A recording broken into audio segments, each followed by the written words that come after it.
আজকের এই পর্বে আমরা দেখব কিভাবে শিক্ষা প্রযুক্তির বিলিয়ন ডলারের বিশাল এক জগৎ একটা নতুন আইনের সাথে মুখোমুখি হতে চলেছে আর এই সংঘাতটা কিন্তু সবকিছু বদলে দিতে পারে। শুরুতেই একটা বিশাল সংখ্যা দেখা যাক, ৯০৭.৭ বিলিয়ন ডলার। ভাবা যায়, ধারণা করা হচ্ছে ২০৩৪ সাল নাগাদ সারা বিশ্বের শিক্ষা প্রযুক্তি বা এডটেক মার্কেটের আকারটা ঠিক এখানেই গিয়ে পৌঁছাবে। মানে আমরা এমন একটা ইন্ডাস্ট্রি নিয়ে কথা বলছি যা কোটি কোটি মানুষের শেখার পদ্ধতিকে পুরোপুরি বদলে দেওয়ার ক্ষমতা রাখে। তো আজকের আলোচনাটা আমরা একটা আওয়ার গ্লাস বা বালুঘড়ির মতো করে সাজিয়েছি। প্রথমে আমরা বড় ছবিটা দেখব, মানে এই বাজারের বিশাল উত্থানটা। তারপর একদম কেন্দ্রে চলে আসব, যেখানে ইউরোপের একটা খুব গুরুত্বপূর্ণ আইন অপেক্ষা করছে। আর সবশেষে আবার বড় পরিসরে ফিরে গিয়ে দেখব এর পরিণতি কি হতে পারে। তো প্রথমে প্রেক্ষাপটটা একটু বুঝে নিই। এডটেক ইন্ডাস্ট্রি এই মুহূর্তে একটা বিস্ফোরক রাস্তার মধ্যে দিয়ে যাচ্ছে, যা আমাদের সবার শেখার পদ্ধতিকেই আমূল বদলে দিচ্ছে। এই গ্রাফটা একবার দেখুন, অবিশ্বাস্য ব্যাপার, তাই না? বাজারটা বাড়ছে প্রায় ১৪% চক্রবৃদ্ধি হারে। মানে আগামী ১০ বছরে এই মার্কেট যে রকেটের গতিতে ছুটবে তা বলাই বাহুল্য। কিন্তু প্রশ্ন হল, এই বর্ধনটা ঠিক কোন খাতে হচ্ছে? আর এখানেই কিন্তু আসল মজাটা। দেখুন, K-12 মানে কিন্ডারগার্টেন থেকে শুরু করে দ্বাদশ শ্রেণী পর্যন্ত যে শিক্ষা, সেটাই বাজারের অর্ধেকেরও বেশি দখল করে আছে। তার মানে কি দাঁড়ালো? ডিজিটাল শিক্ষা এখন আর শুধু কলেজ বা বড়দের জন্য নয়, বরং আমাদের স্কুলগুলোতে একেবারে ছোটবেলা থেকেই এর ব্যবহার হচ্ছে।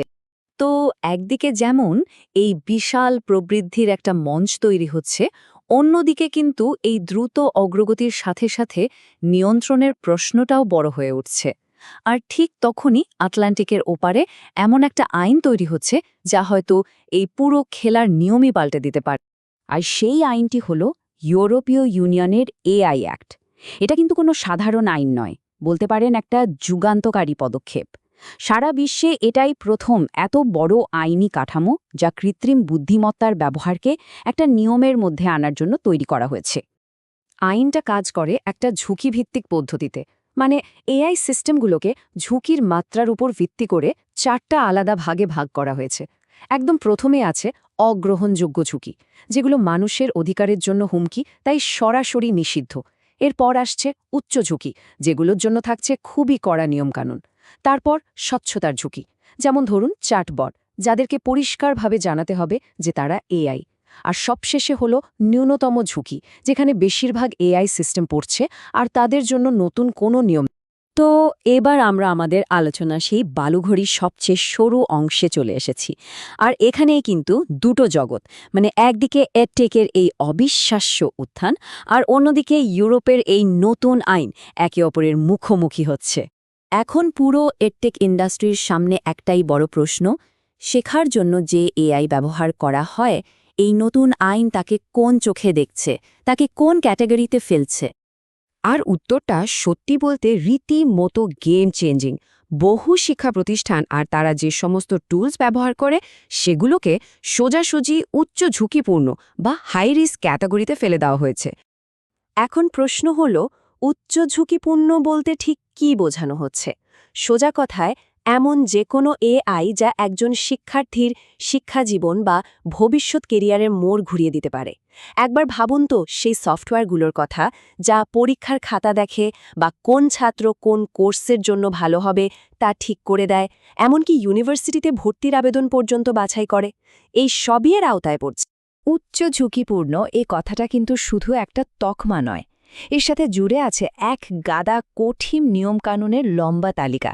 যেমন নিখুঁত একটা ঝুঁকি ব্যবস্থাপনা সিস্টেম তৈরি করতে হবে, ডেটা সেটগুলো যেন কোনোভাবেই বৈষম্যমূলক না হয় তা নিশ্চিত করতে হবে, আর সবচেয়ে বড় কথা, পুরো প্রক্রিয়ায় মানুষের তদারকি রাখতে হবে। আর এই সব কিছুই কিন্তু ওই টুলগুলো বাজারে আনার আগেই করে ফেলতে হবে। আচ্ছা, এবার তাহলে আবার বড় ছবির দিকে ফেরা যাক। বালুঘড়ির সরু অংশটা আমরা পার করে এসেছি। এখন প্রশ্ন হল, যখন এই দ্রুত গতিতে বাড়তে থাকা দারুণ সব উদ্ভাবনী ক্ষমতাসম্পন্ন একটা ইন্ডাস্ট্রি আইনের এই শক্ত দেয়ালে এসে ধাক্কা খাবে, তখন ঠিক কী ঘটবে? আর এর ফলে আমরা কিন্তু এর মধ্যেই একটা অদ্ভুত বৈপরীত্য দেখতে পাচ্ছি।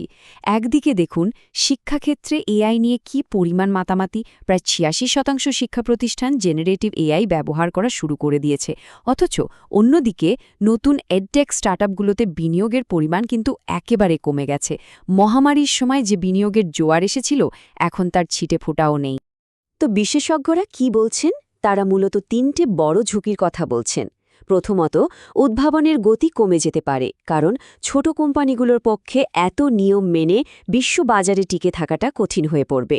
দ্বিতীয়ত, ডেটা ব্যবহারের ওপর কড়াকড়ির কারণে শিক্ষার্থীদের জন্য বিশেষভাবে তৈরি বা পার্সোনালাইজড লার্নিং টুলগুলো হয়তো আর আগের মতো থাকবে না।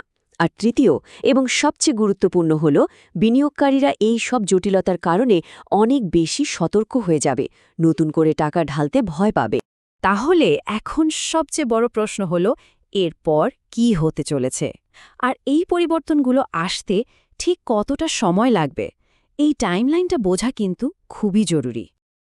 আর না, এটা কিন্তু সুদূর ভবিষ্যতের কোনো গল্প নয়। নিয়মগুলো এখনই এই মুহূর্তে কার্যকর হতে শুরু করেছে। দেখুন, ২০২৫ সাল থেকেই কিছু নিয়ম চালু হয়ে যাচ্ছে। তবে সবচেয়ে বড় ধাক্কাটা আসবে অগস্ট ২০২৬-এ, যখন উচ্চ ঝুঁকিপূর্ণ সিস্টেমের জন্য সব নিয়ম পুরোপুরি চালু হয়ে যাবে। সারা পৃথিবীর এডটেক কোম্পানিগুলো এখন বলতে গেলে সময়ের বিরুদ্ধে দৌড়াচ্ছে এই নিয়মগুলো মেনে চলার জন্য। আর এই সব কিছুই আমাদের একটা মৌলিক প্রশ্নের সামনে এনে দাঁড়ায়।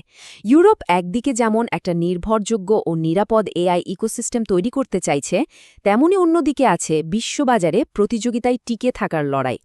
প্রশ্নটা হলো, ইউরোপ কি দুটোই একসাথে পেতে পারে, নাকি একটাকে বেছে নিতে গিয়ে অন্যটাকে বিসর্জন দিতে হবে?